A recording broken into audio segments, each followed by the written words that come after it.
What's up, Sydney and Australia? Continue to show up every single week. So for you guys that don't know me, my name's Jackie. I'm a mother of a 6-year-old girl. I also worked, and I'm about to lose my job actually, but I work as an operations manager in the child protection system. So I've dedicated my whole entire career up to about 13 years in working with vulnerable children in the child protection system. Like Mac just said, I was living in an LGA of concern and I was mandated to get 2 jabs to just leave my area, so that was a 5-kilometre radius. And at that time, I had the double jab. Unfortunately, I had a very, very bad reaction. I, at the time, didn't know, but I was pregnant with my baby. And I went into hospital with pains about 7 days after my second Pfizer shot. Now, when I went to the hospital, I was bleeding, I was in immense pain, I was passing in and out of consciousness, and I was told that my husband wasn't allowed to be with me, and he had to leave because COVID, you couldn't be in the hospital. So I was sitting there sad, alone and scared, and I wasn't getting any attention. I was being told to just go back to bed. I was explaining to them that I knew it was the Pfizer vaccine at the time and that, I was dying. And oh behold, I was. It was early in the hours of the morning that I had an ultrasound. I was bleeding internally. I'd lost about 1 litre of blood. And when I woke up, they removed my left fallopian tube. So after that, that was a big wake-up call for me. As you could imagine, I nearly died because of the Pfizer vaccine, and I don't generally like to share my story, but I'm here today representing the many jab-injured victims across Australia and the millions of people. Thank you. The millions of people across the world, really, that I've been lucky enough to have survived for now, but millions of people are losing their lives. And as we know, children across Australia are being injured with disabilities, long-term disabilities. People are dying. So I'm here, standing for, my child. I'm standing for all the children here in Australia. But as well, I'm standing here for my colleagues because next week I lose my job and I will not be mandated to that 3rd booster shot. I will not be taking that, and I'm representing right now the child protection system to stand up against medical tyranny, to stand up against coercion, to stand up against control, to stand up against the New World Order, but most of all to stand up for ourselves, because we here are the strong ones. We are here on the other side trying to wake up the masses, and as much of us continue to show our faces, we're making a difference already. So I hope today that there are people out there, my work colleagues, that are going to be mandated on the 6th of April to say no, because I will not comply, and either should you. Thank you so much.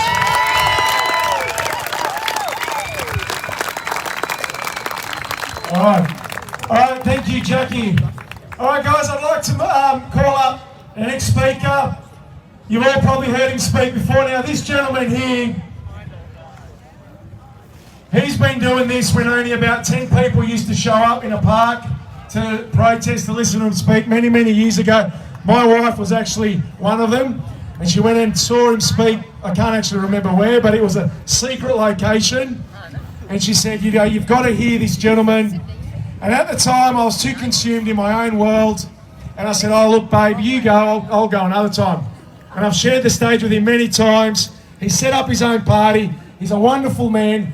He's a beautiful man. Please put your hands together for Michael O'Neill from the IMOP, the founder of the IMOP party.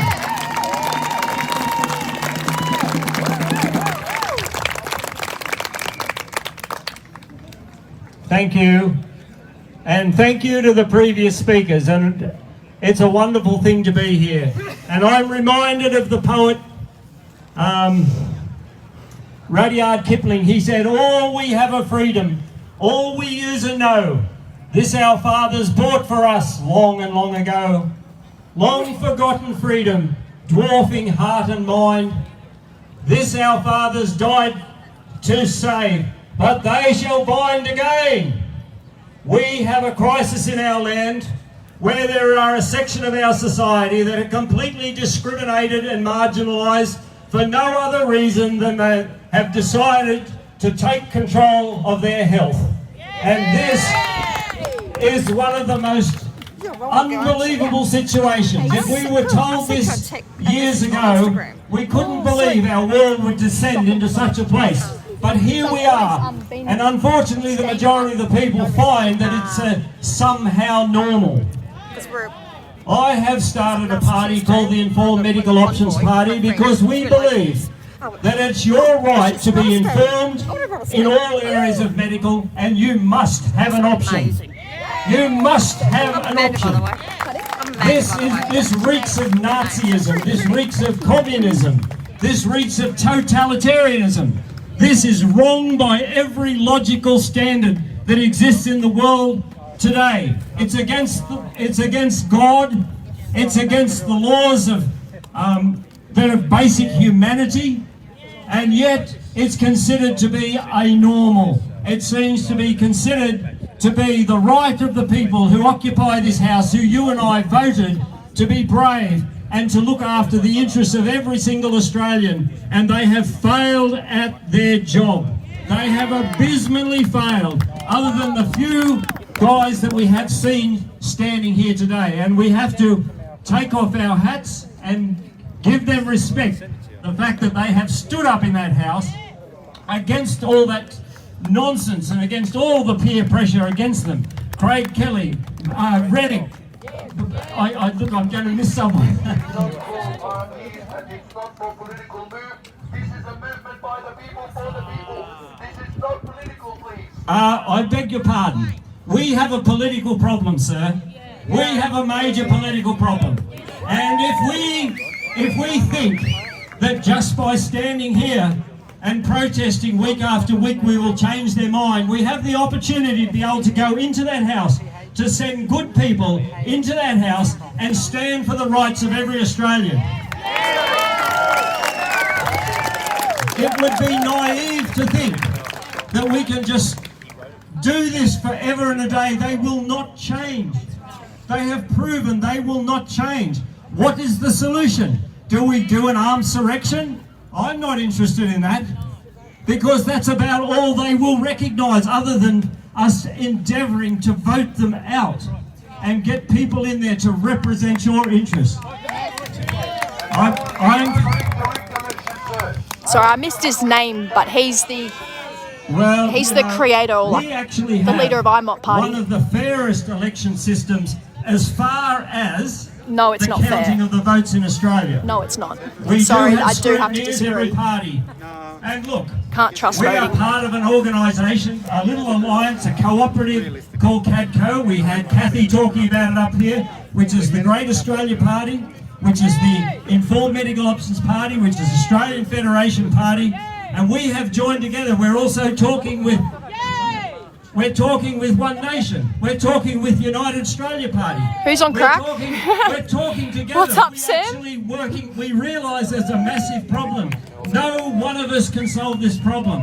No one of us. But we want to work together so that we can bring some sanity and fairness into the politics of Australia. It's not. I'm not too sure what speakers we have here today. Just wait and see. I just live stream most of what's stood on stage. Instruments that we already have.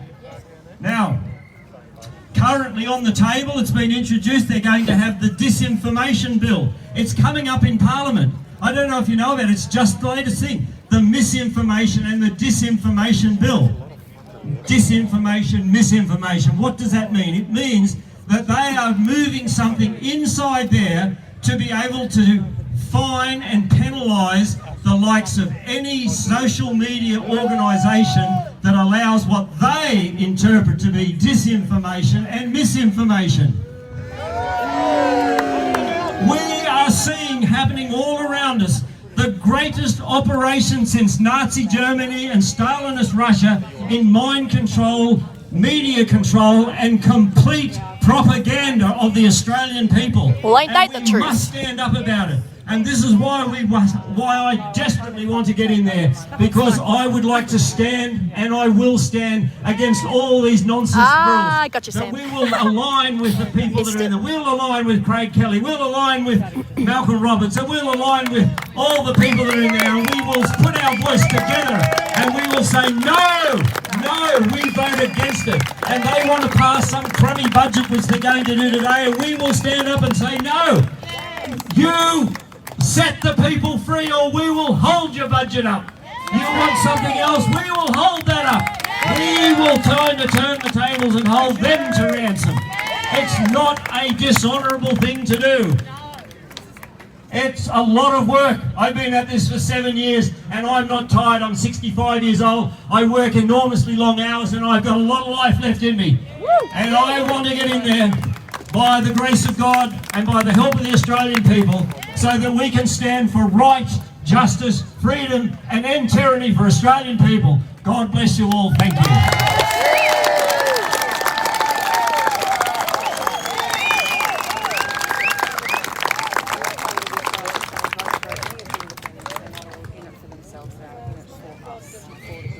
Thank you, Michael. All right, next up, I'd like to call on Fiona. Fiona's come all the way from Newcastle. She's been organising events like these for the last 12 months. She's been at this for 12 months, and she's got a very, very interesting initiative which she started, 6 months ago?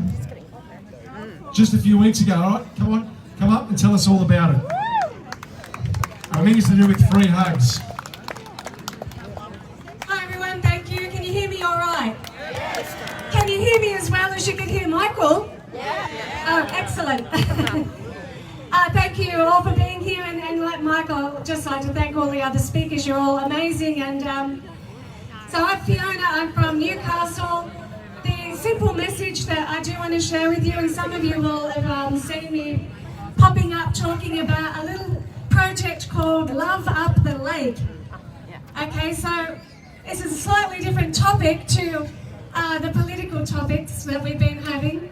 So I just wanted to draw your attention to the power that everyone has within to be able to use the higher vibrations like love, peace, joy, and gratitude. Yes. Now, a couple of months ago or so, when we were camping down here on the lake, I looked at that lake. I really love water. But I looked at that lake and it looked terribly dense and sad. And I was reminded of the work of Dr.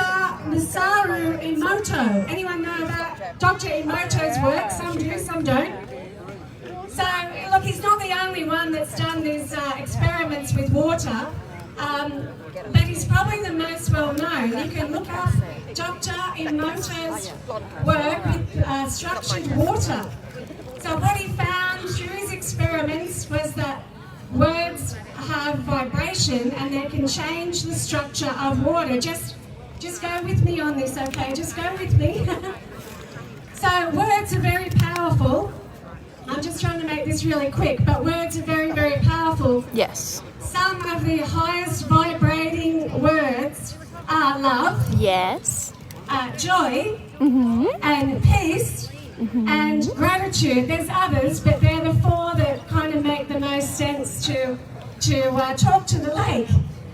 Okay, so all I'm asking people to do is whenever you're in Canberra, just pop down to the lake and vibe out love, peace, joy, and gratitude. Have you got that? Let me hear it from you. Love, peace, joy, and gratitude. Excellent. Now, I'd just like you to do that again and project those vibes up there.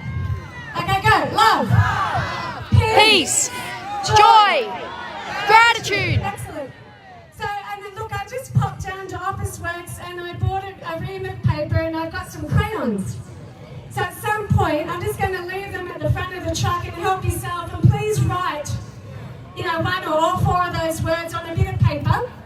And later today when you leave, or tomorrow, or whenever you like, just go down to the lake, and because words are important and they have a vibration and a frequency, so just go and show the lake these words. And share that vibration, and I really felt called to do this little project and to nurture it, because I believe that by changing the vibration of that lake is going to help us a lot, a big time. 100%. Do you think so? Yeah. Oh, great. This is where I mentioned that we're going to be doing many things in many different directions. That's not really necessary. The main thing is to go to the lake. But if you like playing in the Facebook group and take a photo, it would be great. It's Love Up the Lake, Lake Burley Griffin. And I also, I'd just like to acknowledge that Love up the entire Lake Burley land. Griffin is on the traditional land of the Ngunnawal people as well. So I'm practicing, I'm just learning this stuff today. Thank you so much. Thank you. Thank you, Anna. All right, so guys, I think we're just about half time. Now, you know, for anyone that perhaps has seen maybe one of my videos, you know I like a bit of a half-time speech. Now, can I get a show of hands? Because who's actually seen a half-time speech? All right, so, and there's a lot of people that haven't. And the reason why I ask that, guys, is because the reason why I'm here today, and I think a lot of people are here, is that we all are on the same side and we all agree on a few fundamental things. Now, it's no secret, and for those that have perhaps followed this journey for the last 8 months, perhaps even 12 months, that not everyone likes one another. And that sometimes personalities, egos and division creeps in. Now, make no mistake, the one thing that the enemy does very well is they stay united because they know who the real enemy is. And the reason why I'm saying this to all of you is because I'm here, like a lot of these people that have been here for 2 months or 2 days or 2 minutes, that we all believe in the fundamental belief of liberty and freedom. The freedom to choose, the freedom to assemble, the freedom to love, the freedom to worship, and the freedom to decide what you put inside your body. Now, 8 months ago, I was just a teacher. I was a high school teacher at a boys' boarding school in Sydney. I taught science, and I only got up to not even 5 years of being a teacher. Prior to that, I had a different career for 20 years. And I was a boxing and weightlifting coach, which is why I titled my first video a halftime speech, because at halftime, when the chips were down, you used to have to give the athletes or the people a bit of a rev up, a bit of a pep talk. And the mandates were about to be introduced in New South Wales for teachers. August 27th, Gladys Berejiklian, she said, teachers, educators will have to be mandated. And I got really angry. And I wasn't on any social media. Yes, River got released. Nothing. I had nothing at all. But I made a video, I went into the bedroom, and my wife said, what are you doing? I said, I'm going to make a video, I'm going to call it a halftime speech. And she said, please don't, you're going to embarrass me. I said, no, I have to. I said, I'm just going to share it. I had a WhatsApp group with about 10 people. And someone in that group said, oh, Matt, can we share it to some other friends? I said, yeah, go ahead. 48 hours later, that video had over 500,000 views across all platforms. And then 24 hours after that, I got a phone call from the headmaster. He said, Christian, that's my real name, Christian. He said, Christian, we need to have a talk. And I knew that my life and path was on a different trajectory. Now, all I've tried to do from that point on is look after my family, look after my friends, look after my children, and look after the country that I love. Now, I don't say this is my country. This is not my country. I live here. I was born here. My parents came to this country. My mother was born in the Middle East, Maltese background. My father was born in Italy. They came to this country. They taught me to love this country, no matter what. And that is what I've done ever since. I do this because I love this country. I love my family, I love my friends. And I love the people, because the Australian spirit, well, the memory that I have, the furthest memory I have, I was a little kid, I was watching TV, it was when Australia won the America's Cup. And who's old enough to remember some footage of that. When they played the land down under and Bob Hawke came out and said any boss that sacks the workers for having a day off is a bum. Who remembers that? I was a young kid, but for some reason that resonated with me. And I've lived with that. And I had a hard time growing up, as I'm sure most people did. I had a hard time because I was a little fat ethnic kid.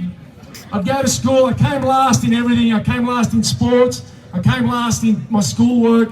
I was even last to get on the tuck shop line. I couldn't get even at the front of that. And I was this little overweight Italian kid. And all the other kids at school were fit, all the Aussies were fit. And they're always good at everything, at sports, at swimming. And I used to say to my mum, "Mum, why is it that I'm fat and all the Aussie kids, Brad and Aaron, they're all skinny?" And she said, "Son, they're sick, their parents don't feed them."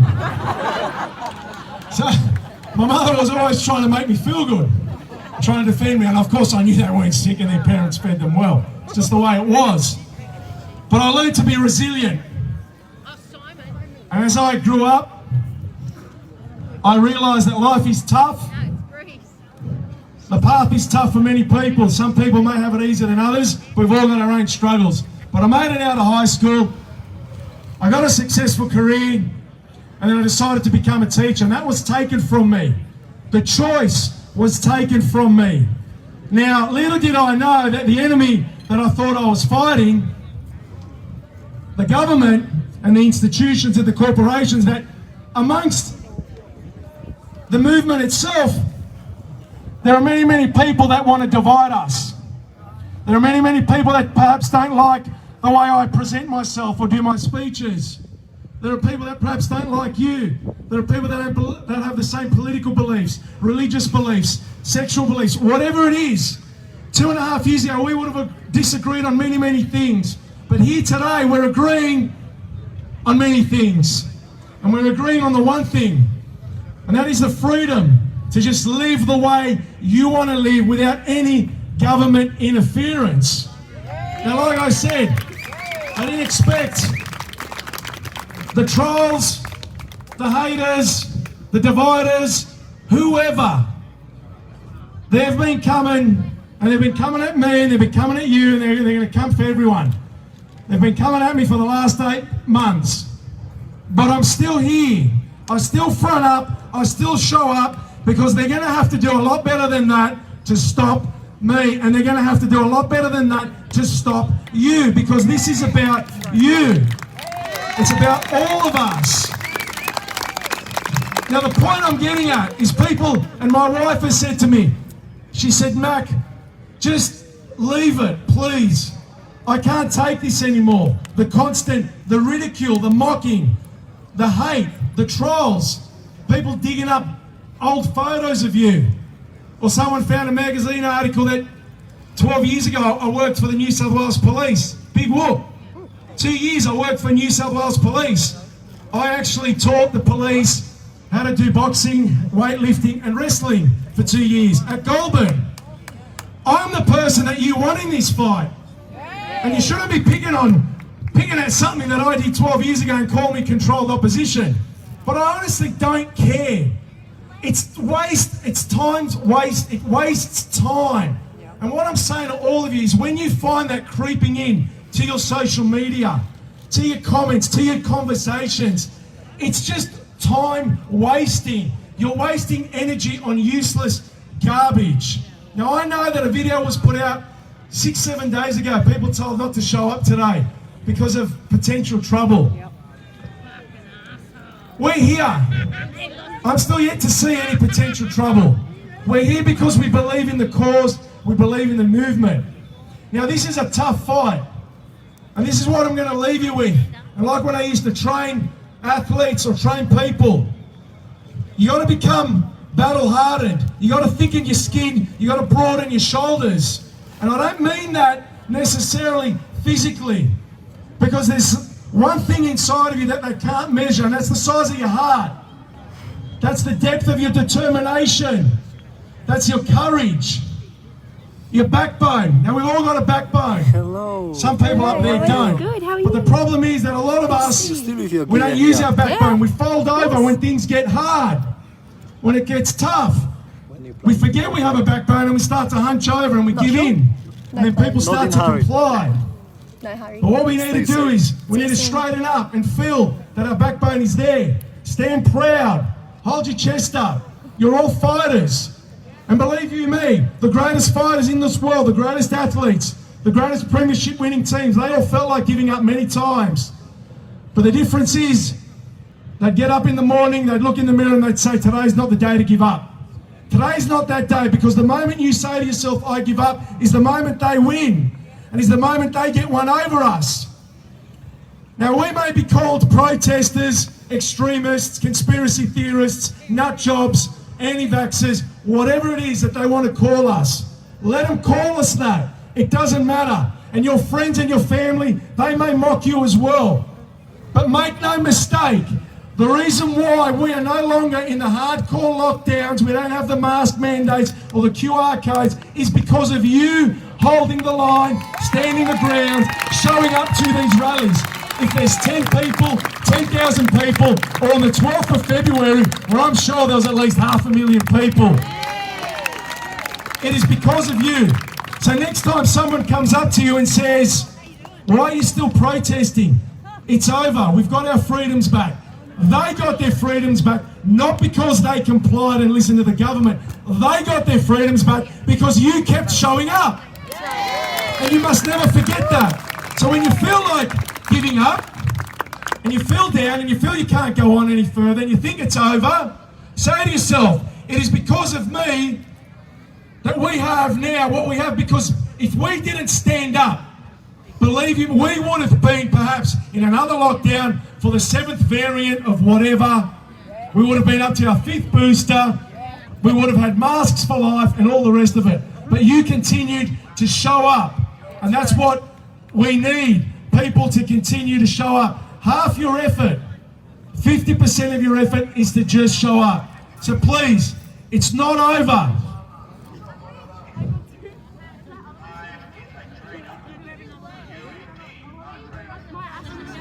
There we go. Okay, so I'm going to answer this question. Someone has just said to me, I left, they were on the front line every day. You were, and I've thanked you for that. But it's none of my business if you can be here for 12 weeks or 12 days or 12 hours, because people have got other things to attend to. It's none of my business to call people out and say, why weren't you here for the whole time? You left. Of course I left. I've got a wife and 2 children, and I've got to pay the bills. Of course I left, but I come back, I show up. And the people that can stay, thank you. Thank you, thank you, thank you. But when you stand there and point the finger and say, but you left, that is exactly what they want. That is exactly what they love. And these are the type of troublemakers and agitators that people talk about. We don't need that division. I left, yes, and so did everyone else. And if you left, it's none of my business why you left. I don't have...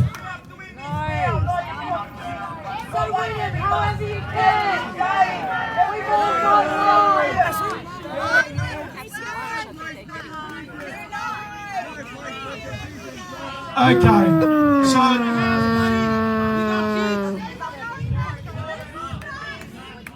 Come on, guys. Okay, so... I don't know what they're saying. What was that? So, can someone find any footage? Can you find, because now you're making an accusation. What I'd like you to do is find the footage where me, Christian Mack, actually said to everyone, leave and come back on the 29th. You won't find it. You know why? Because I never said it.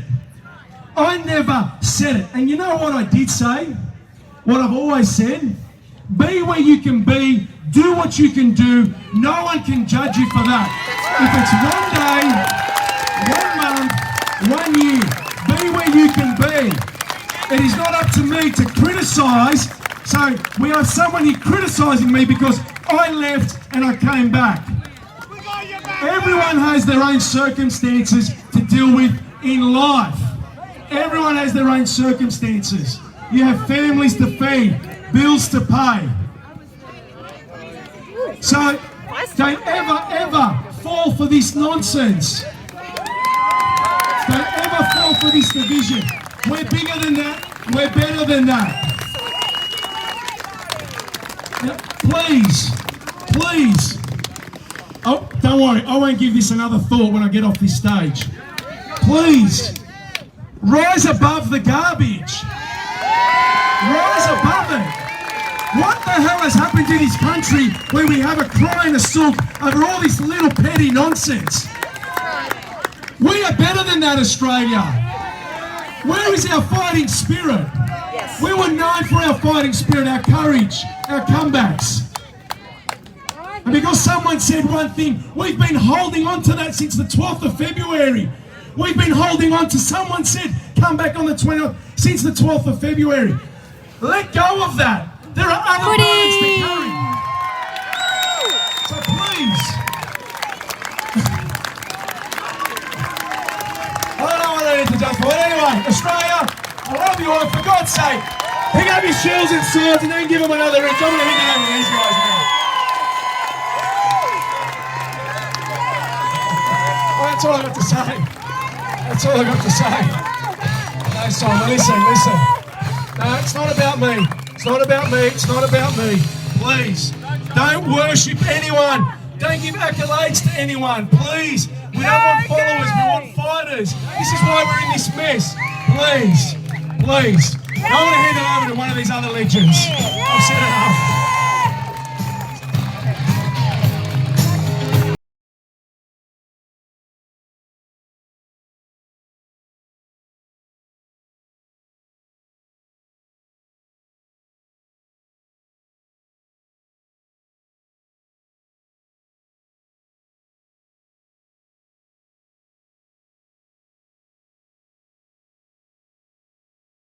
That musical introduction was for me, but Mac was the boxing coach, so I think it was his walk off. But no, look, my name is Steve. I stand here today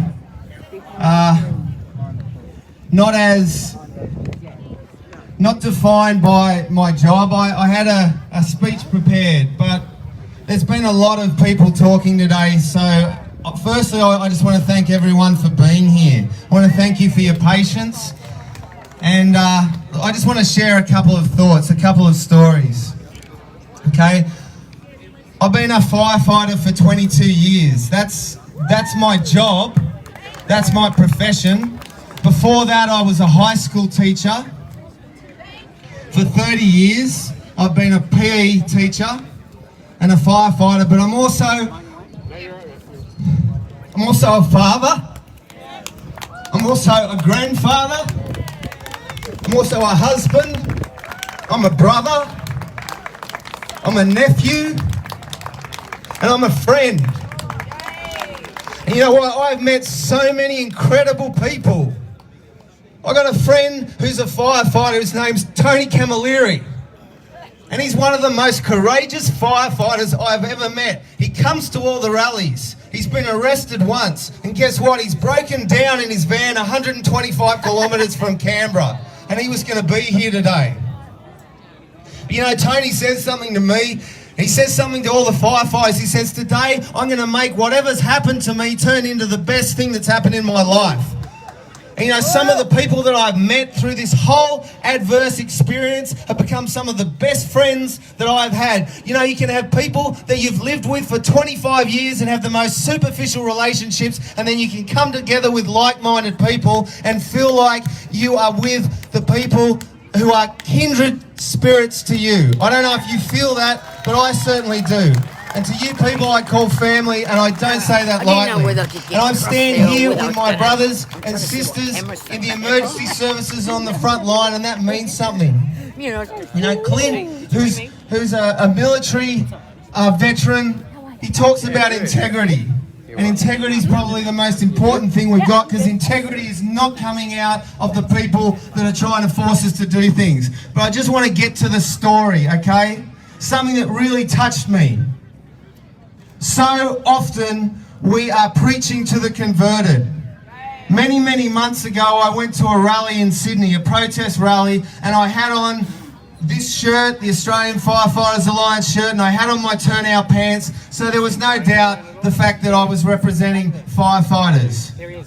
And I was walking down Hyde Park, and I looked across at the police that were standing there, lining the sidewalks. And I thought, I'm just going to go over and say something. There was a young female police officer who was standing there, and I went over and I smiled and I said, hey, why don't you come and join us today? Why don't you come and join us? And you know what? She looked at me and she said, I'd like to, but I don't want to lose my job.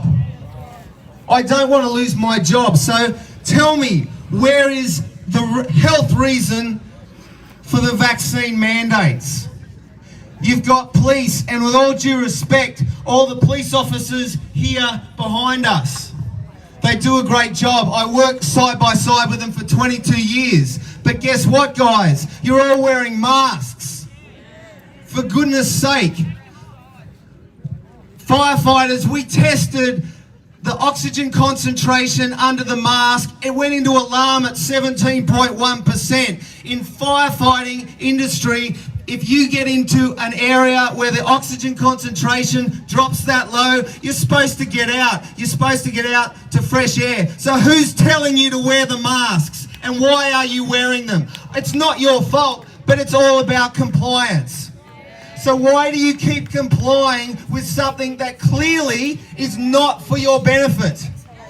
I'm not trying to have a go at the police or anyone who wants to respect authority. I'm saying that there comes a point where you have to put your health, the health of your family, the health of your children, before a mandate that's simply telling you, if you don't do what I say, you lose your job. Where is the love? Where is the compassion in that? Where is the common sense?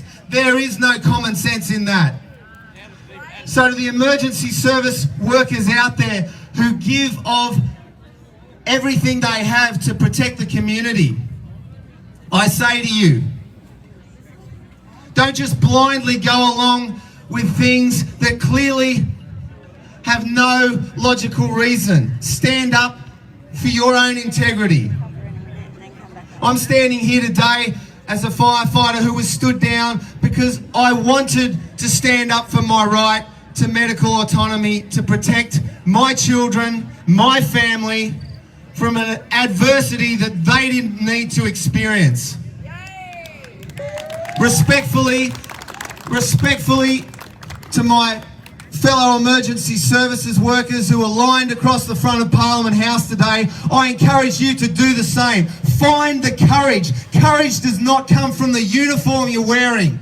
Yeah, okay, I can put a firefighter's uniform on and go into a burning building. That doesn't make me courageous. Courage comes from what's inside your heart. It comes from your ability to say no when everyone else around you is saying yes. It comes from your ability to say, guess what? I appreciate the fact that I can breathe oxygen and I'm not going to wear a mask. Thank you very much. It comes from the fact that a firefighter in Florida stood up to his superiors and said, guess what? I am not going to put these firefighters on paper because they've got a valid exemption. And if you want to sack me, you sack me. But I'm going to stand up for what is right. We get more police officers, more emergency service workers, more military standing up for what is right, then that will equally turn the tide on what's going on. Thank you for your time.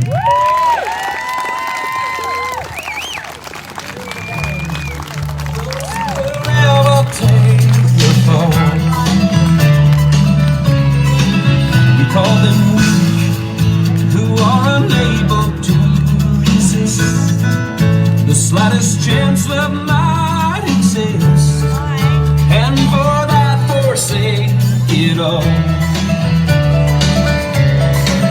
They're so hell-bent on giving, walking a wire, convinced it's not living if you stand outside the fire.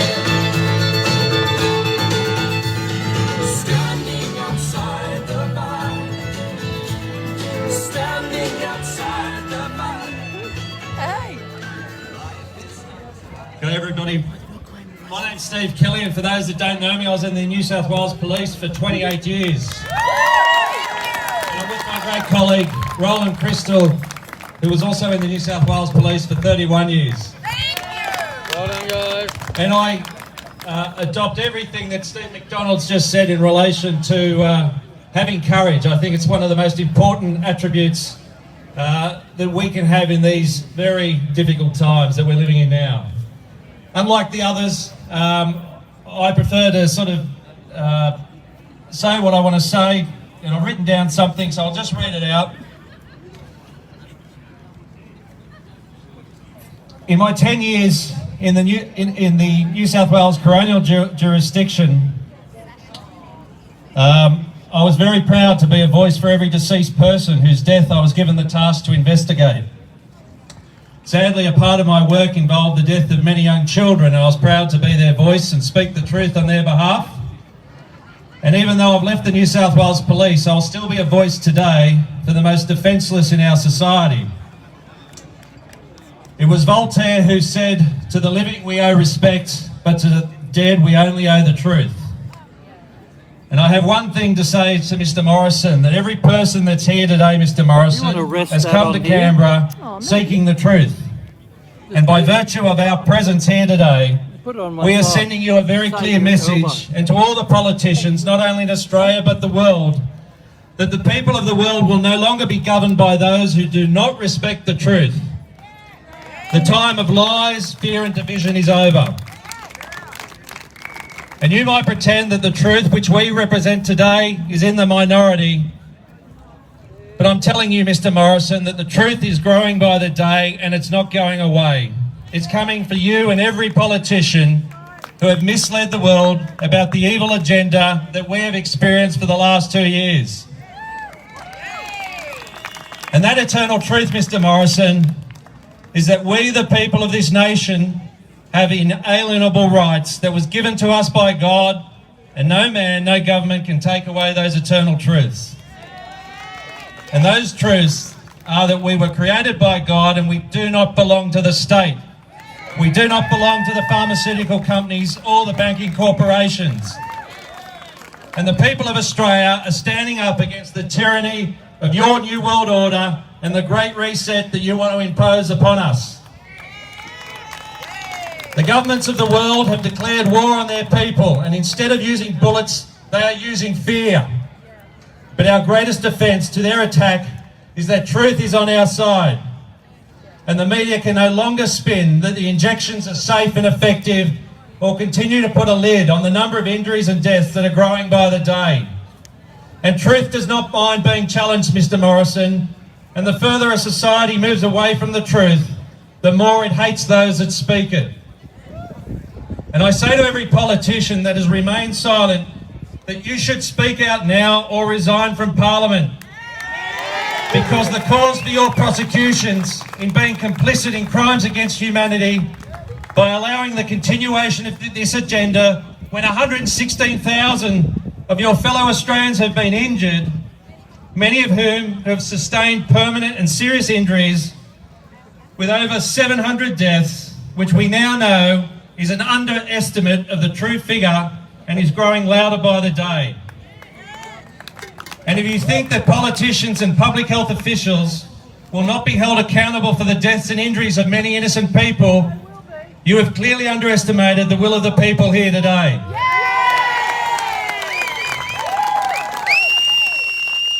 And the evidence won't be hard to find, Mr. Morrison, because over 10,000 Australians have filed vaccine injury claims, and those claimants are going to be the evidence we rely upon to convict you.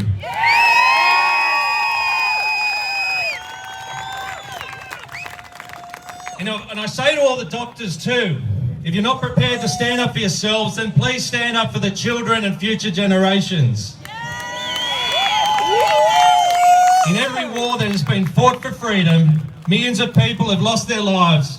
But I do believe that we can win this war, not through violence, but through love and truth. Yes. And I take comfort in the words of Robert Kennedy Jr., a man who has become a greater statesman for these times than his own father, who stood on the steps of the capital city in Washington, like we are doing in our own city today, and said, nobody in history on the planet has ever complied their way out of totalitarian control. The hill that you're going to die on is the hill that you are on right now. And they are coming for our children. And every time they push you back and you say yes because you think, if I just do this, we can all return to normal. Bullies cannot be appeased. It just encourages them to new forms of torture and torment. And every time you say yes, you're getting pushed back to a weaker position. So I say to the people of Australia, where is our hill? Where is our place where we will take a stand and not surrender any further? That's right, and as Max said recently, we might be on the wrong side of the hill, but we are on the right side of history. And we will get to the right side of the hill because that's where the truth is leading us. And when we reach that side of the hill, we must not surrender an inch. Never again shall we let the government take away our liberty and freedoms. And finally, to my police colleagues standing before you today, are two very experienced police who have given up their careers to speak out not only for every Australian, but to also speak out on your behalf. And I know there are other brave police officers and former police officers who are also in the same position. And to you I say thank you also. Thank you. Thank you. And I say to our police in uniform today, we understand that many of you had no choice. You took the injection to keep your jobs, and many of you are brave for doing that. But you do not have to submit any further to this medical coercion. The government cannot sack you when a significant percentage of the police say we will no longer comply with this agenda. A strong police force is not measured by the number of its members or its use of force, but by the relationship it has with the community, the people you have chosen to serve.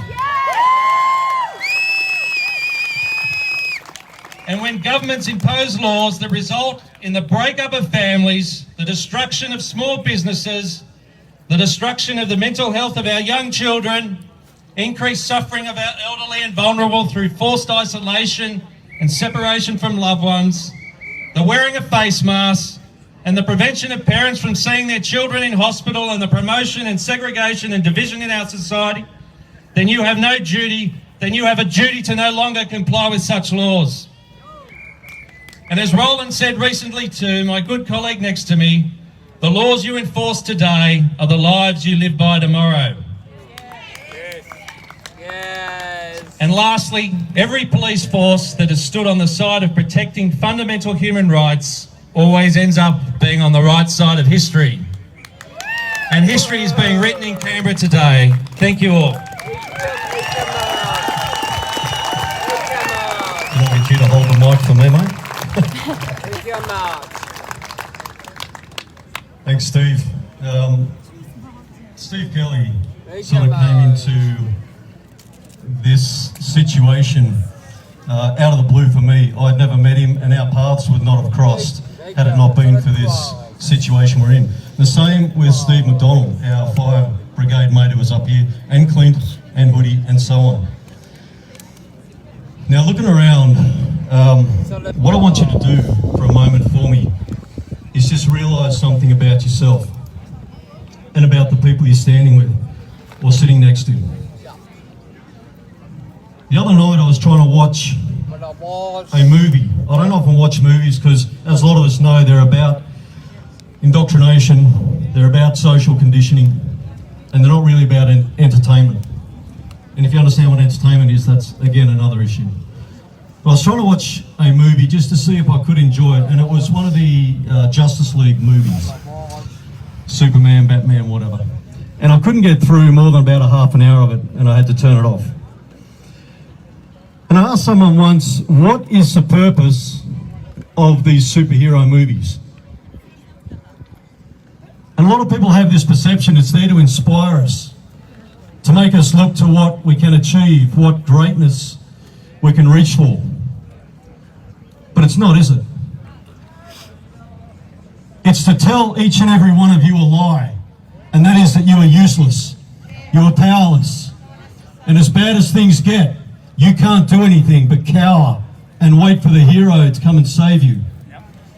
But as I've been telling people right throughout this movement, the hero resides within each and every one of us. So before me here, there is a crowd of heroes.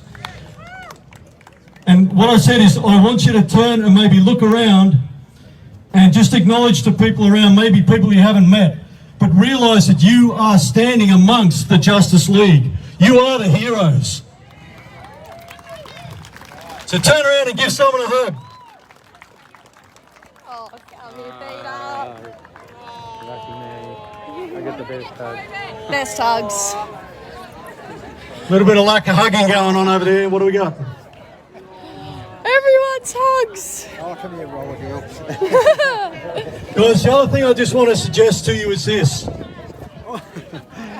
Go on, for you. There's so much clutter and noise in our lives. Can I just paint a little picture for you? Imagine you're sitting in a room. Yes, that's Oh my God, my girlfriend follows you. She thinks you're a damn hero. Your spoken friend who wants to give you the most important advice as to how to move forward. Hello. But in the other corner of the room is a TV. And it's blaring away. But your little friend sitting opposite you is softly spoken. You're not going to hear a word of that advice.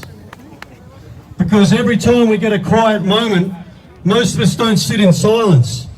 And if we do sit in silence, we don't turn off the chatter in our brain. We need to actually be completely silent. We need to stop the self-talk. We need to stop the busyness in our lives and in our head if we're going to listen to that quietly spoken little voice. Because that is the voice that is going to guide us. But it takes discipline because our lives are so full of muck and congestion.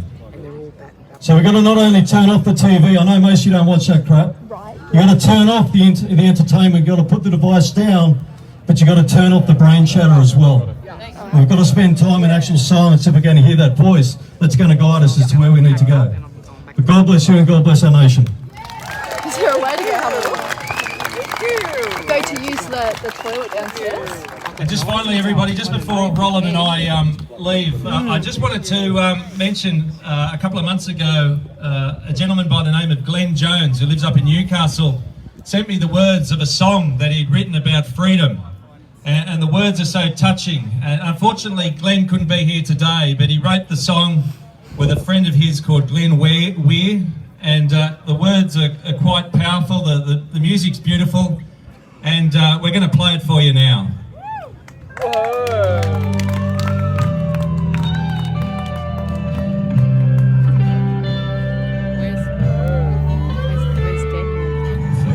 not sure. I think it's down at the gazebo. There's a gazebo down in the middle there. I've been misguided, confused and misled. But I stand for freedom, truth and integrity. I want the rights to which our forebears have bled. Freedom to travel and freedom to speak. Freedom to hear of the truth that I seek. Freedom for choices, for all that is good. To care for our children the way that we should.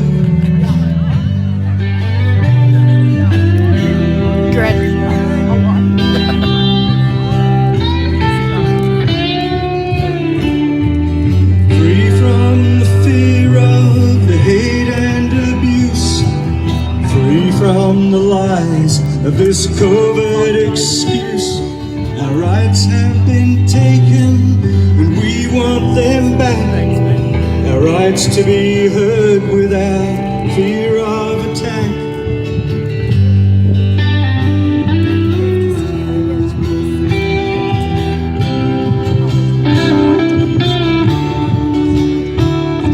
I fully understand the corruption and lies. The speakers of truth. That's why they've included the place, barriered the place so you can't get in and out.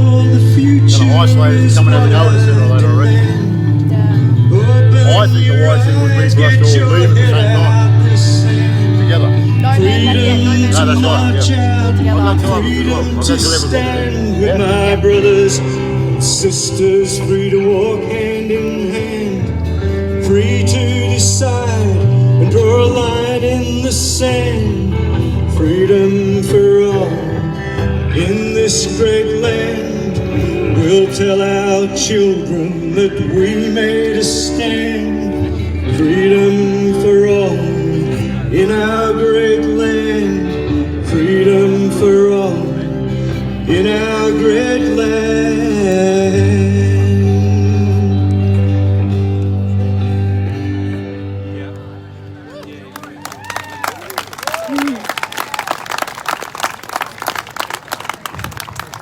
All right, guys, next I'd like to call up to speak someone that I'm sure most of you already know, needs no introduction.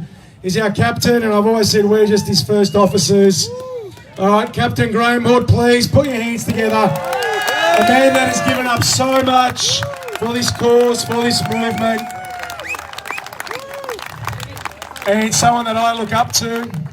I won't say like a grandfather, like a father or an older brother, but I love this man. All right, and I know he loves this country and he loves you. Woody? Thanks, mate. G'day, everybody. Gee, it's been a good day. It's been a really good day, you know. Almost 1 million people. How good's that?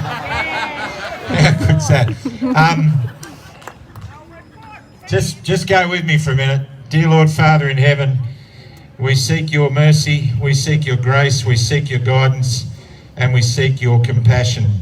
We ask you to permeate the people here and those in that building behind us with something that resembles a morality and a compassion for the nation they're sworn to represent. We ask this in Jesus' precious name, amen. Amen. Thank you. No, I don't. My morality comes from Jesus Christ. Thank you for reminding me. So, what we are being subjected to a lot, I mean, Max said it all about what he said and what's been happening. We're subject to a thing called false evidence appearing real, and it's fear. Now, we have been caught up in a fear trap through mainstream and bureaucracy and government, and we've been caught up in that for some time. But we're just as guilty of doing that in our own right. We like to create stories, we like to create recollections, we like to create experiences that maybe can generate fear as well. There have been a lot of things said about, machine gun nests on the rooftops of buildings, about a whole range of things. There's a lot of stuff being said about things that are designed to engender fear from our own side. There is also a lot of censorship on our own side. You can say what you want to say as long as it's something that I agree with. So we've got to recognise that we're just as bad in ourselves and in our groups as they are behind there in some things. And we've just got to recognise that for what it is. You know, there have been a whole lot of things said about, you know, these rallies are going to be infiltrated, over the last few months. And every time that's been said, the rallies have been amazing. So if we go along with every suspicion or every plot that we think is being forced against us, we end up fighting battles that we don't need to fight. So we need to be careful. We need to maintain an image, and we need to maintain integrity. And integrity is everything. Without that, you can't have a decent community, and that's what we're all wanting to have, is a decent community. A lot of people, thank you. A lot of people have been, as Max said, criticised. You came and you left, and you came and you left, and you came and you left. And it doesn't matter if you come and you go, as Max said. I've got to say to each and every one of you, I've met more real people in the last 8 or 9 months being involved in this movement with you than I've ever met in my entire life. And I honour and respect every one of you because I know you honour and respect each other. You really are heroes, you really are. And they like to think that because they're ignoring you, they've beaten you, but they don't know you've already won. Because you're experiencing community, what you experienced at Epic when we first arrived, what you're experiencing right here and right now scares the daylights out of them. because there's nothing they can mandate and there's nothing that they can make legal that can create what you guys have created here. And man, oh man, it's an absolute honour to come and walk with you. It doesn't matter whether I speak, it doesn't matter, just so long as we're together and we can be together, so it's great.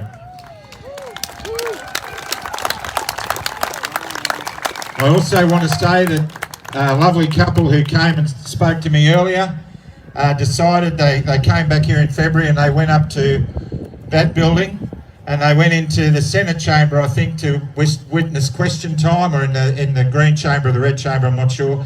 And they sat there and they listened to the politicians doing their thing. And they went up there today to do the same thing peacefully, and they thought, we'll go in and listen to question time in the House, in the Senate, I think it was today. And as they were waiting for it to happen, they were sitting having a coffee up there, and a police officer recognised them as coming from here, and they were ganged up on by a group of people who told them to leave because they were a security risk. They were deemed a security risk in the House, paid for by their tax dollars. That is our house. And I'm not saying that to get everyone revved up, that is our house. They don't want us to know what's happening because we know what's happening. So what's going on in that building, there's a lot of photos being taken up there at the moment. What's going on in that building represents a whole bunch of stuff that doesn't fit where we want to live. It's not good. It's not good. And there are lobby groups and there are people in there deciding on agendas for our freedoms. And we didn't give them a mandate to do that. We did not. So I just want to say that we need to continue to keep the pressure on the way that we've been doing it, with love and respect, with compassion, and we need to educate ourselves. And we need to focus on things greater than ourselves. And for that reason, I love Romans 8:28, which says, for all things can come to good for those who love God. Yes. And that works. God is really great at turning the negative into the positive if we trust him to do that. So here we are. Yep. Here we are. And tomorrow, where will we be? We don't know. I know where I'm going to go as soon as I can, and that's tomorrow morning. I'll be leaving to get back to Michelle, who's stuck in the floods. Northern New South Wales has gone under again. Coraki has gone under again. Oh. So all the good work that's been done up there in the last few weeks hopefully hasn't all been undone, but those people deserve our love and care. And I want to tell you about what happened to Coraki, because what happened to Coraki, I believe, was God delivered.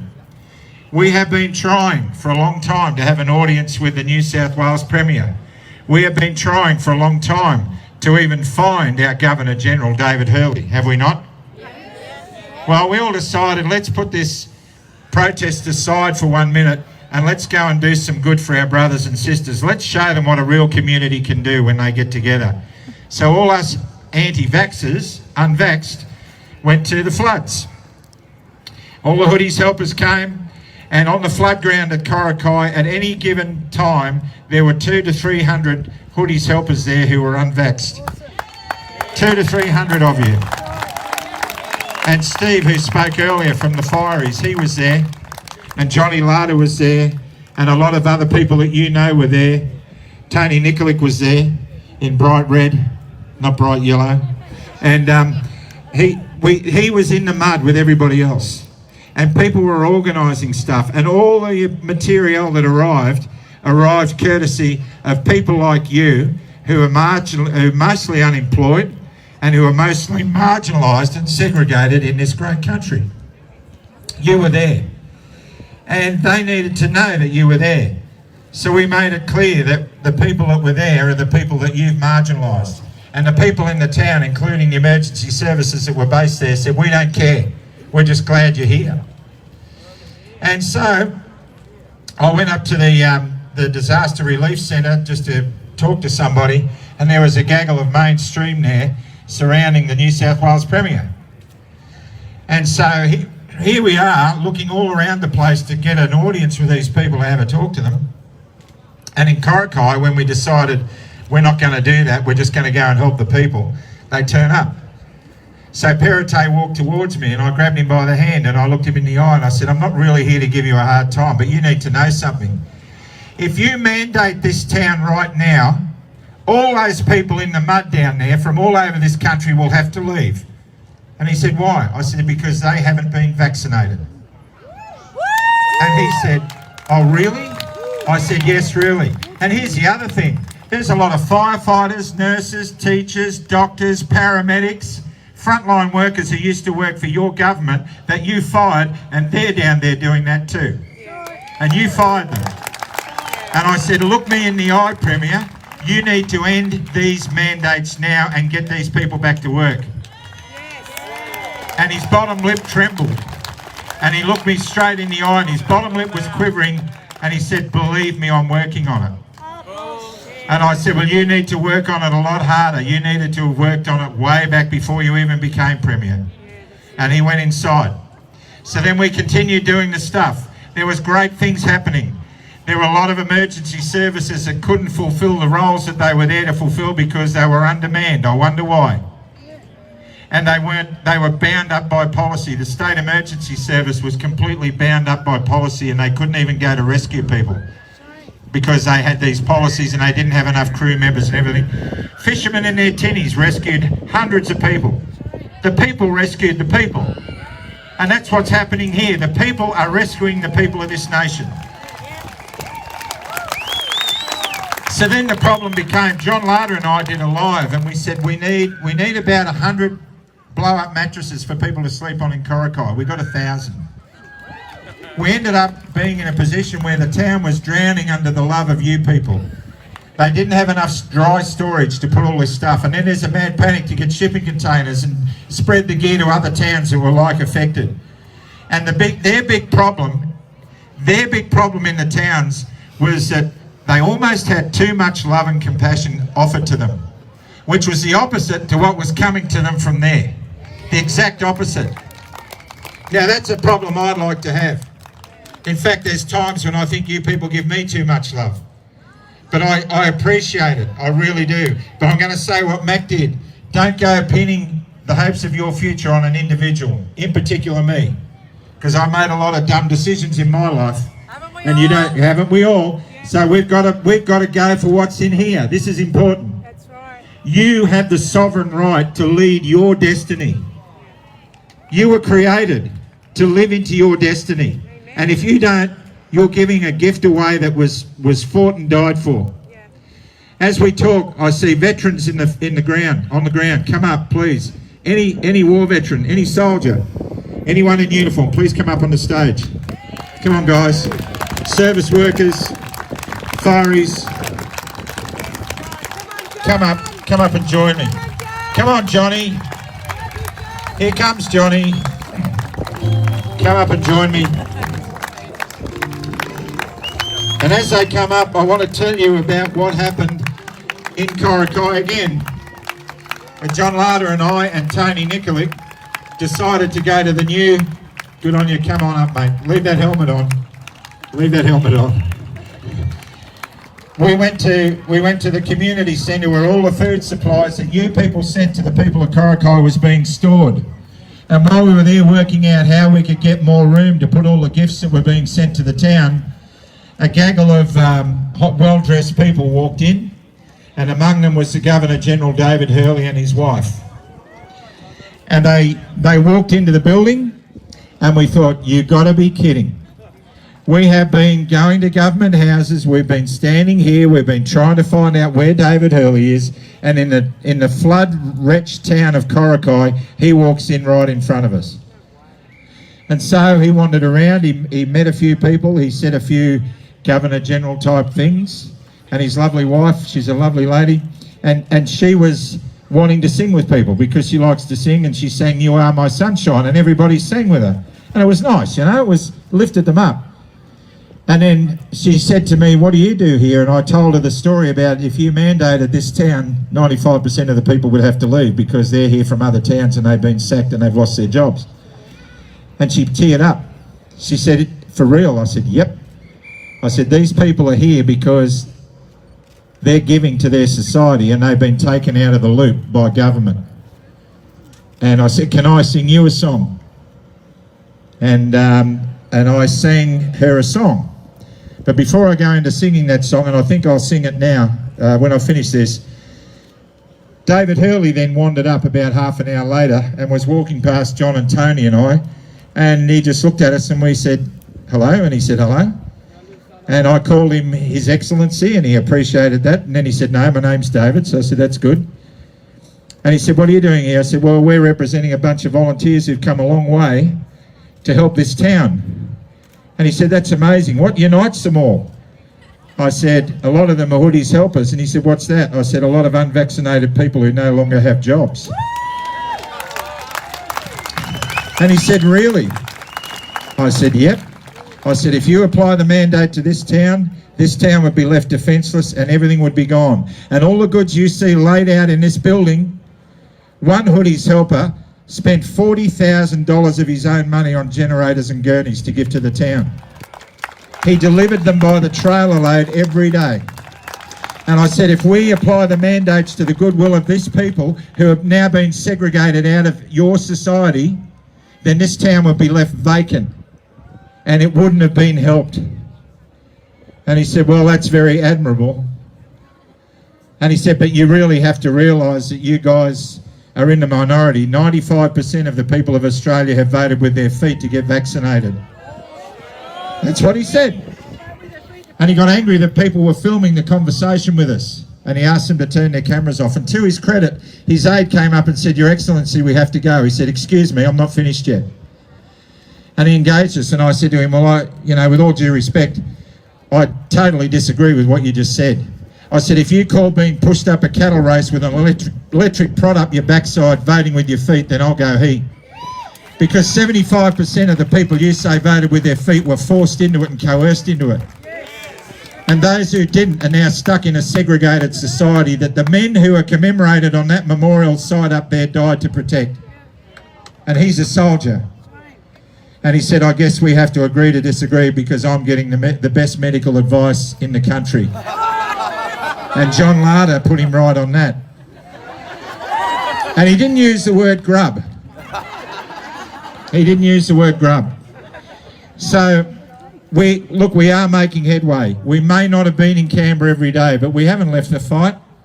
For goodness sake, we're not doing this for any other reason than we want to be part of the community that you're building here by turning up and putting your boots on the ground. You are incredible people. You are not deserved by the people who represent you up in that building because they don't represent you. They don't deserve your spirit. In fact, they find it confronting. And these guys, look at these people around me. Aviation, military, firefighters, veterans, police, frontline workers, and there's a bunch of nurses down there. There's one very obvious nurse. She looks like one of the Andrews sisters. Da-da-da-da-da-da. Oi! So in honour of them, and in honour of the fact that we still can meet here, even though it's not being noticed by so many, they say, we have to remember that we're here because of what they did. They did. Because turn around and look up Anzac Avenue, lined with memorials commemorating different wars and battles fought and died for by Australians. And underneath the bronze dome is the tomb of the unknown soldier.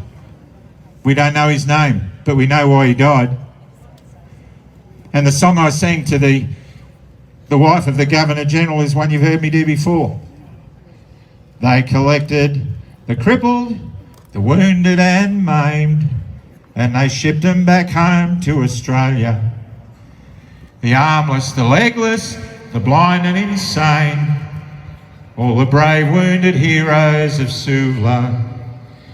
And as the ship pulled into Circular Quay, I stared at the place where my legs used to be. I thank Christ there was nobody waiting for me to grieve and to moan and to pity.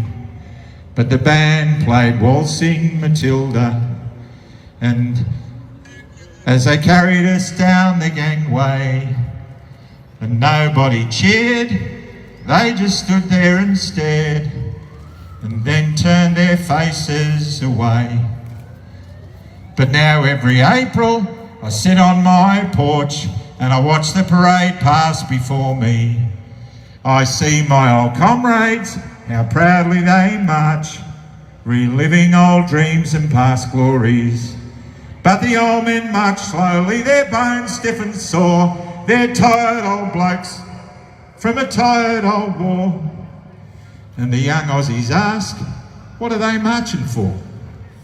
And I asked myself the same question. And the band played Waltzing Matilda. But the old men, they answered the call.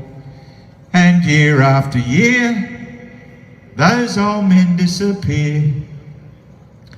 Soon no one will march there at all. Waltzing Matilda, waltzing Matilda, you'll come a waltzing Matilda with me. And they sang as they watched and waited till their billies boiled. You'll come a waltzing Matilda with me. Told everyone I could see and I could find, so we're all ready to stick together and move at the same And that time. day, as I sang that song, I had this shirt on. And this is my dad, Snowy. Snowy, this is Australia. And I wish that I had taken an opportunity to wear a slouch hat. And I didn't. But I'm doing what I'm doing now in a way of wearing his slouch hat in commemoration of everything that they fought and died for and everything they put at risk so that we wouldn't have to do this. And we are. So God bless you all. And the Governor-General's wife cried. And then she gave me a big hug. She said, I need to give you a hug. And I'm hoping she got in that car and nagged the ear off David Hurley. God bless you all, and please give these wonderful people a big round of applause. Thank you.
Always brings a tear to my eye.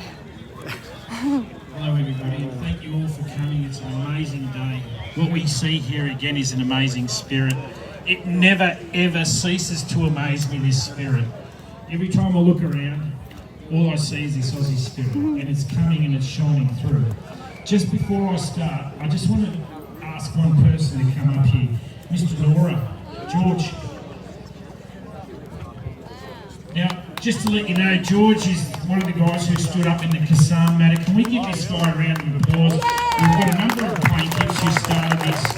George. Hello everyone. George obviously stuck up when everything, all the chips were down. Everyone thought hope was lost. Good, how are you? And we said, no, we're going to challenge this. And that's what we're doing here today. We just keep on challenging, and we just keep on challenging. And one thing about the Aussie spirit is we don't give up. And that's where that term hold the line came from. Hold the line actually means literally hold that line, because that's what those diggers did. And the diggers who are up there, all those names that are up there, that's what they did. When they were in a nasty battle out there, whether it was Long Tan or Coral Balmoral, the Anzacs or whatever it may have been, they held that line. And then they came back and they reclaimed it. We've been holding this line, and it's now time for us to reclaim. Okay, because they've taken this spirit away and they've tried to do that, but they can't. Why? Because it's in each and every one of you. This spirit that we have goes back all the way. Why? Because we have these inalienable rights. Those inalienable rights is what we fight for in the court. Now, someone said to me, why are you the only law firm or lawyer out there? And I said, because I'm a part of these people. I'm not a lawyer, I'm a part of the community. This is what we are. We are here because we represent community, you're the community, and if we give you a voice, why? Because they weren't. They were trying to silence everybody. So what we got now, we got this imminent election coming. And it is now your time to speak up. And you need to speak up, because if you don't speak up, it'll go again. And it'll just keep rolling and rolling and rolling. It is time for you to stand up for yourselves, okay?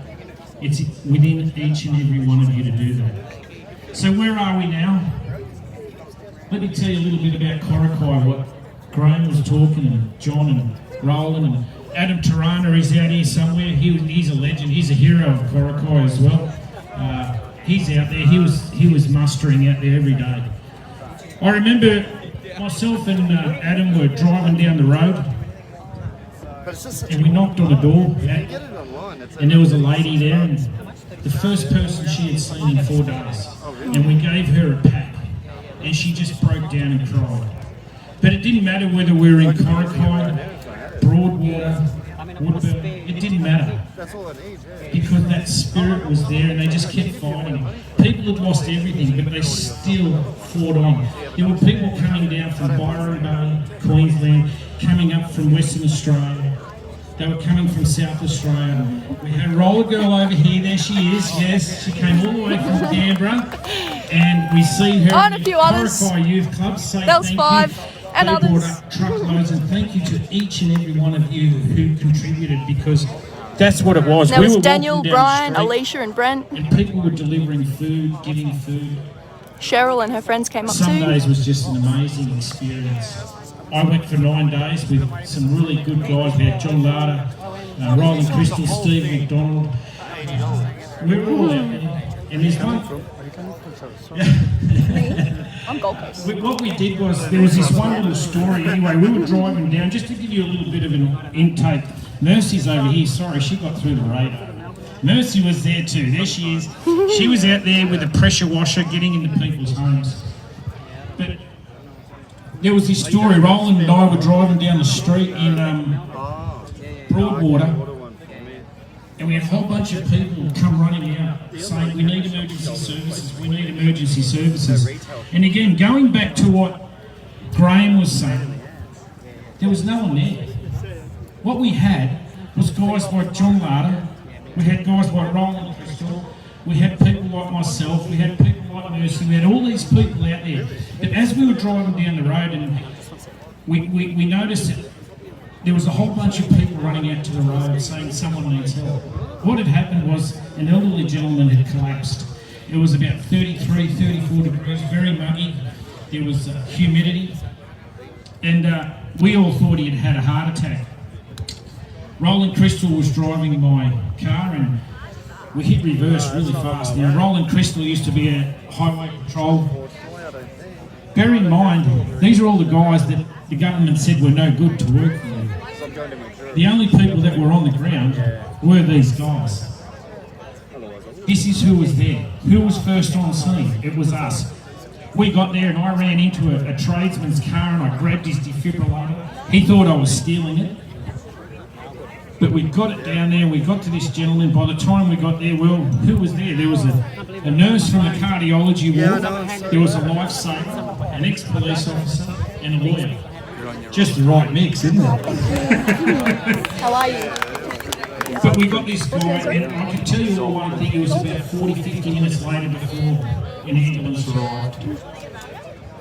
Had that not occurred, goodness knows what would have happened to this channel. But looking around, what we noticed was the spirit. We didn't care. Do you want to know something? Not one person asked us for a green tick. No one asked us for a QR code.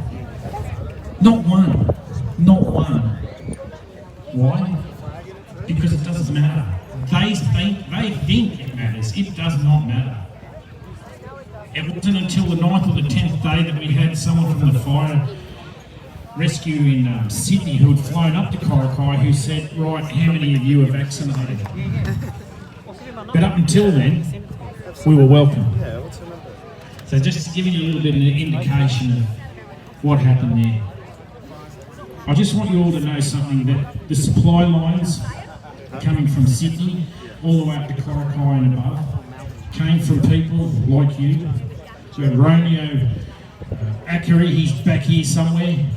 He was getting things through my office. We had other, Marie Saliba. They were all sending food, nappies. This is what we needed. And again, it didn't matter what. So these people back here, they talk about leadership, and it's not. They're representatives. Remember that? They represent you, and you need to demand that representation. So every time I go to court, that's what I fight for. I fight for that community representation. They can't forget who they are, and it's up to you not to let them forget that. And you need to keep fighting, and you don't stop fighting. Why? You're born free, you're going to die free. But what happens in the middle? That's up to you. It is up to you. And if you don't stand up for that, then that part in the middle is the part we're going to lose. And that's why we do this. And that's why those diggers up there, that's what they did. And that's what these diggers over here did. They put on that Guernsey to represent you. And that's what everyone needs to do. Remember, we can't spell success without you. And it's not going to happen. Each person has that power. Don't say, oh, it's Graham, it's Tony, it's John, or it's Mac. We're doing what we can.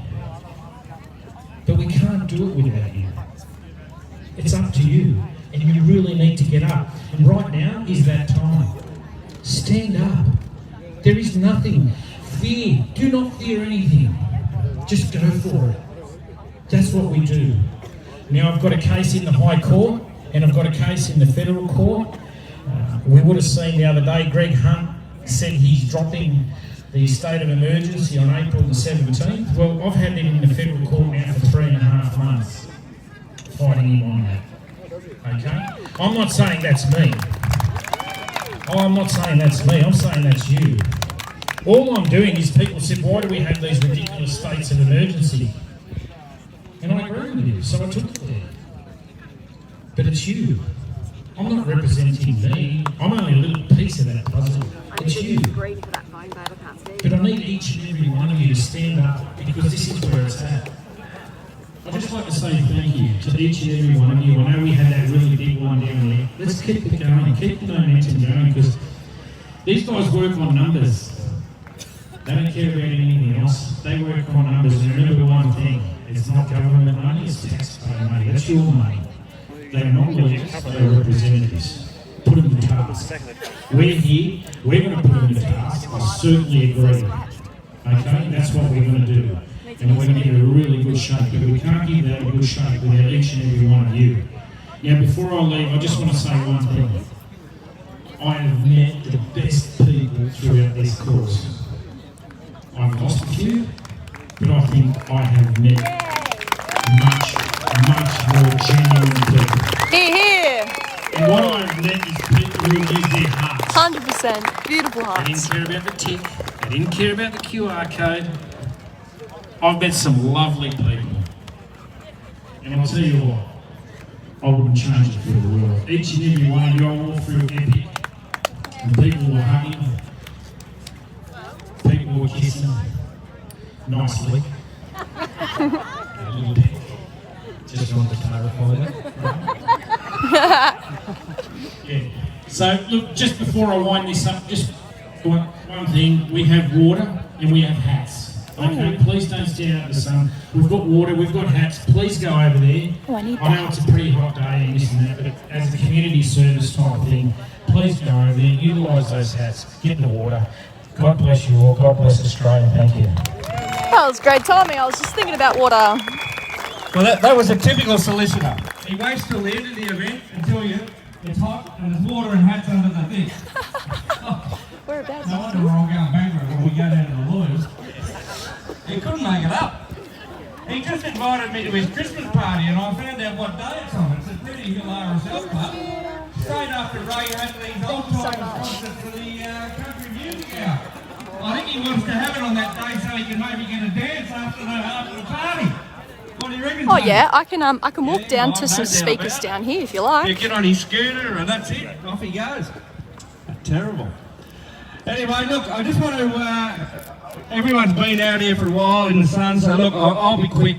What I really want to do is to draw attention to Tanya Davies and how brave she has been, standing up to the state government and Dominic Perrottet.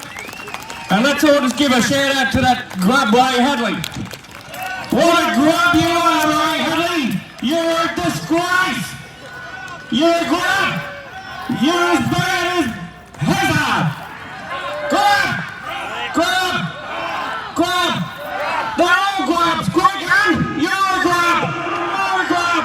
They're all hopeless! They're all hopeless! They're all hopeless! Can you hear me, Greg? Can you hear me, Greg? Can you hear me, Greg? Oh, now it's echoing. Oh no, it's echoing. You think it's cause all these injuries to these people? Hello, Harper. Where are you out there, Harper? You got the cameras on me?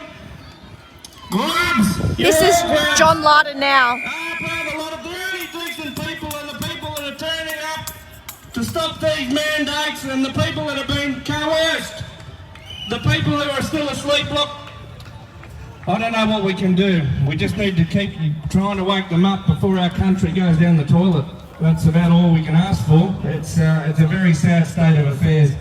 But look, Hoodie and I wanted to announce that we think we're giving a bit too much publicity to Scott Morrison. So we're going to have a name change for Club ScoMo. Oh, no! We're going to call it Club Med. We think that might be a better name for it, just because we're concerned that Morrison's riding off the back of our publicity. We don't want that to happen. And Albanese, you might come in for a bit of special attention too, because you're a grub as well. Yes. Anyone that supports this madness is a grub. Yes. Now, what I want to do, just to finish up and get back to, stop calling people grubs, is I think we should have a minute's silence just in respect of not only the fallen that we look down the corridor there at and who've represented or died for our country in any sort of battle, but anyone that's died as a result of one of these vaccines. And I want to highlight, especially seeing as the TGA seem to want to bury it in their facts and figures under education on their website, a 7-year-old boy who has apparently died of the Pfizer vaccine. Now, it's an absolute tragedy that that's occurred, and it's obviously not the only one. They're burying these kids, and nobody knows what's going on. It's just a complete tragedy. So let's all bow our heads and let's finish up today with a minute's silence for all those. There's more than two. All right, 2 minutes. We'll have 2 minutes silence for those that that served our country and fallen, and for anyone who's died of a vaccine injury across the world, and especially that 7-year-old boy. And our thoughts and prayers are with you and your family and your loved ones, and Godspeed that God intervenes and we don't have any more of this madness from today.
Thanks, everyone.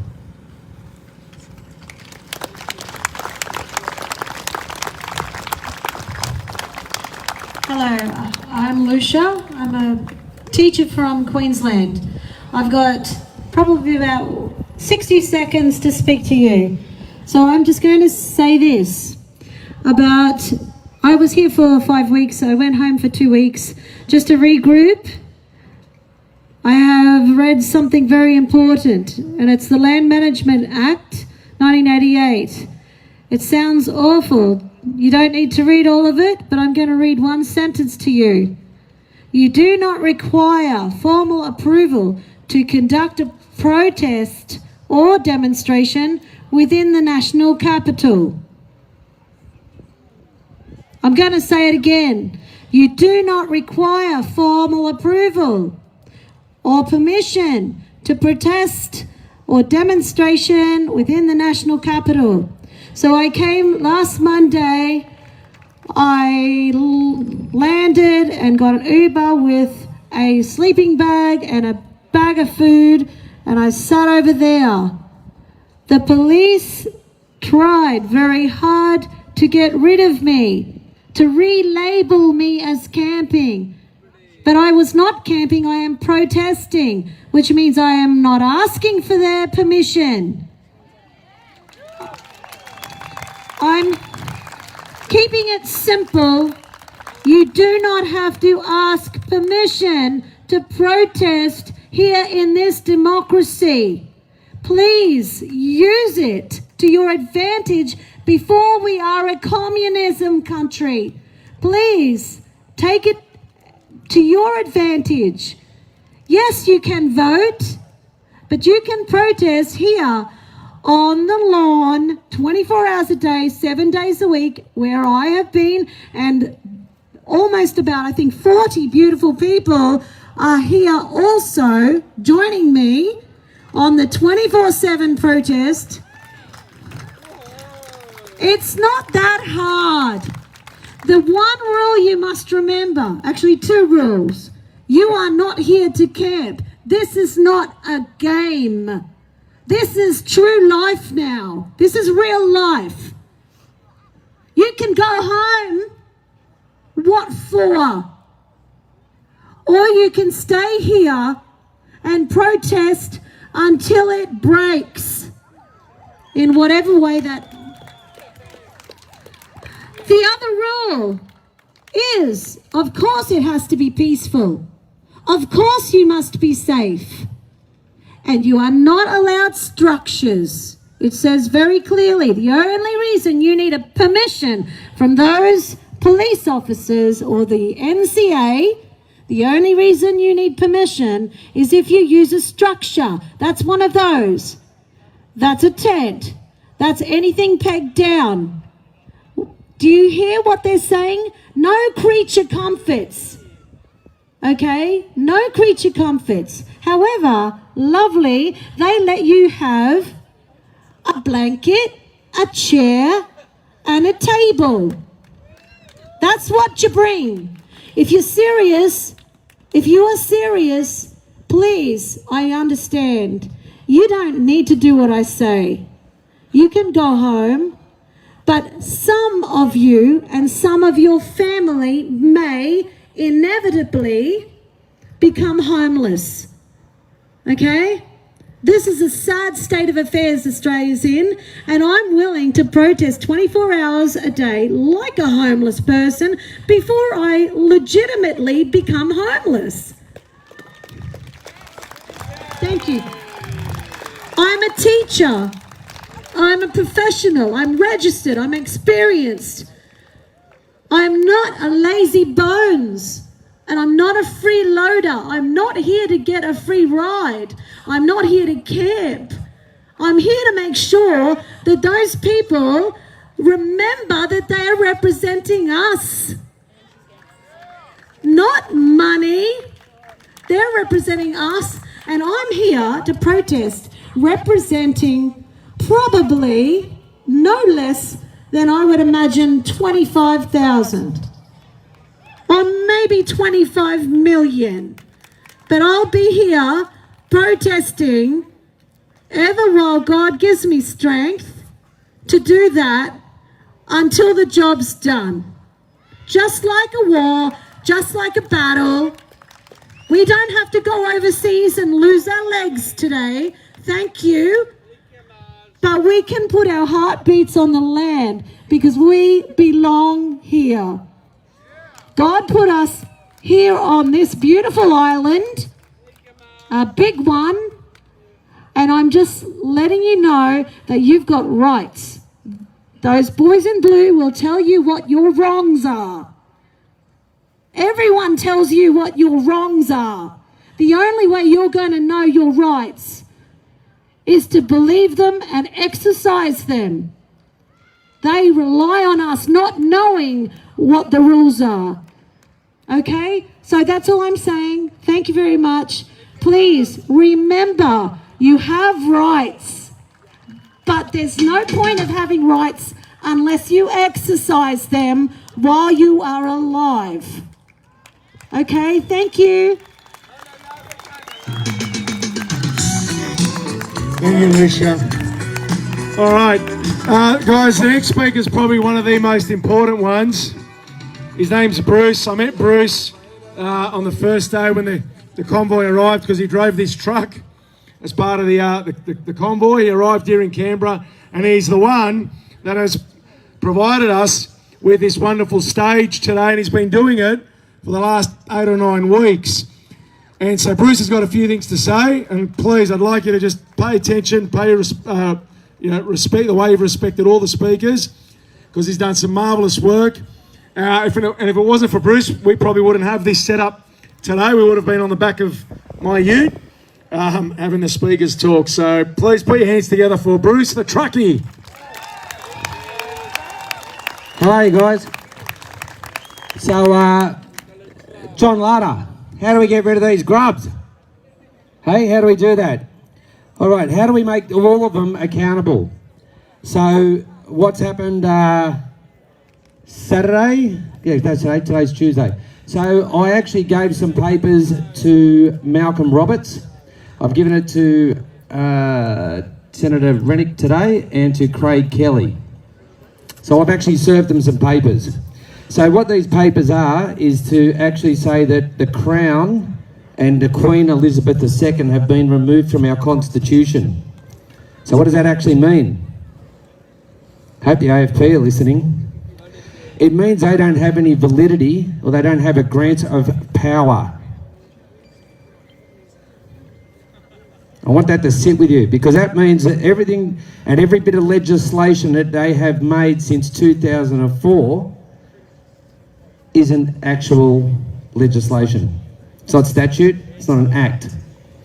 So with Tony Micallef there, I'm going to just actually demonstrate how this works, because it's an actual crime what they've done by removing the Queen Elizabeth II, not the Queen of Australia. She is the Queen, but it's Queen Elizabeth. And basically, and I've got the document right here, and it was actually an act in Western Australia, and it's a amendments about the Crown. And it says categorically, each provision in the table in this subject amended by deleting Crown, and in each place where it occurs, inserting instead the state. And it's the same on the second page. It's removing Queen Elizabeth, her heirs and successors, and removing and changing it to the state or the Commonwealth. Now, as soon as they put the Commonwealth in there, it means this act in Western Australia covers the whole of the Commonwealth. And I'm actually, next week, writing a personal writ to take out the AFP, every senator in the ACT, the ABN number of the New South Wales Police, and every senator in New South Wales. Now, every speaker here has said, don't rely, that's convenient, don't rely on one person. So it's up to individuals. Flat battery, is there another mic?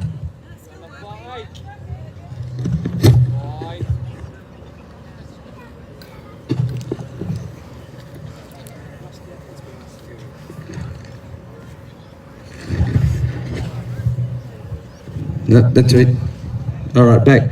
So that means that I'll be writing a personal writ, which is a bit like the election, and I hope that this election actually doesn't go through. I hope that this whole government gets dissolved. That's what I really hope. We need to dissolve the whole government and start again. We don't need parties, and even though the UAP are doing a good job as the minor parties to actually represent and get rid of the major four, but we actually don't need the parties. We need to elect people that are going to represent us, the electors, the electors. We elect them to sit in that place up there. So it's basically, by me giving them these documents, if those ministers don't table it in Parliament, it means that they're complicit or they're concealing a crime of treason. So all they have to do is just say, we table this document, because this document here is for the treason of Julia Gillard. And all these documents, including Daniel Andrews, and wherever Peter Little is, I saw him around here before, taking on ScoMo for the pedophiles and stuff like that, right? We're all just individual people trying to get back the country for the 25 million of us that want to just be free. And I do believe in the common law. Do no harm to personal property. Do not create an injury to anyone. Do not commit a crime. Do not steal. Do not lie. And be free to do whatever you like. And as the last girl said, the police only ever tell us what we're doing wrong. They never tell us what our rights are. And they just make up another piece of legislation. Stuff that. I'm over it.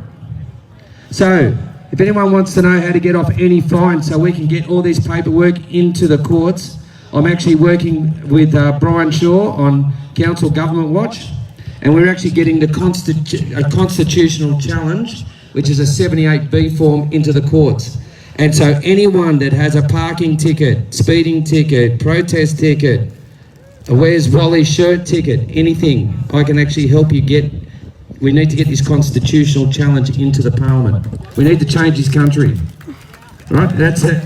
I'm just doing my little bit, supply truck, whatever. I thank the guys and Matt for allowing me to do this, but I'm just letting you know, we need to do this as a group. It can't be left up to individuals. It has to be done by everyone. So everyone needs a piece, has got a part to play. So, and even Phil, who's been out the Governor General's house every day. We are one. And we are many. And for the more, and we need numbers. That's what we need. We need numbers on the ground, camping down here. We need numbers fighting them everywhere. We need protests going everywhere. And most of all, don't consent to something that you haven't done anything wrong to. Just say, no, don't consent. There's no camping allowed, ever, anywhere. Oh, sorry. I do. See, anyone can be corrected. It's protesting down here, so I do apologise. So anyway, that's it about from me. If you need to know any more, Council and Government Watch, Peter Little, you have been a little trooper, even, getting stuck where you're at.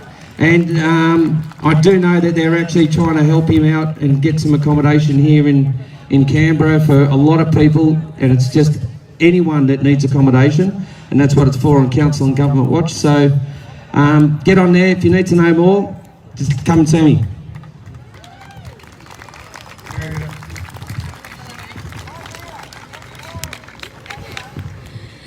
Hey everybody, thank you to Shane the truckie. I've been here this morning since 5 a.m, setting up in the dark. I turned up with probably 100 other people and we set up a bit of a demonstration this morning on the lawn. My name's Sue Ellen Wrightson. I'm running for the Senate in New South Wales for the United Australia Party.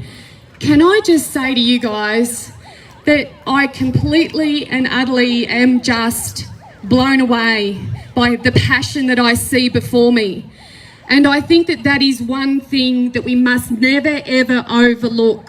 It's our collective desire to make a change for this beautiful country that we live in. We do indeed have to take back this country and keep it what it was meant to be. I'm almost 50 and I can tell you one thing right now, my childhood was very, very different to the childhood that children have today. those poor little buggers that are about 2 years old, that have grown up thinking that masks are normal, not being able to see a kind smile. And I just want to say to everybody, thank you so much for standing together and being here today. I hope that we can continue this. I know that we have one very, very good opportunity to make a difference at this upcoming election. I hope that everybody casts their vote wisely. Don't waste your vote. And I'm not going to keep you out here in the sun any longer, but I just want to say thank you very much for standing united shoulder by shoulder, because that's what we need to get through this. So thank you, everybody. One last thing about me, I just better say, the thing that drives me to do this is the mandate. So I've travelled right around the country. I've spent an enormous time in New South Wales, right around the state. And I've lost count of how many people have come and cried on my shoulder because of these mandates. You know, they've had their livelihood stolen from them. And when you steal someone's livelihood, you absolutely impact their life. And I feel powerless to help these people unless I get elected to Parliament. And that is what's driving me. So I promise every single person that has lost their job through to the mandates, it's going to be my mission to change it, if we can actually get a wedge in that door up there that's been shut for far too long. Thank you guys, much respect to everybody. Thank you.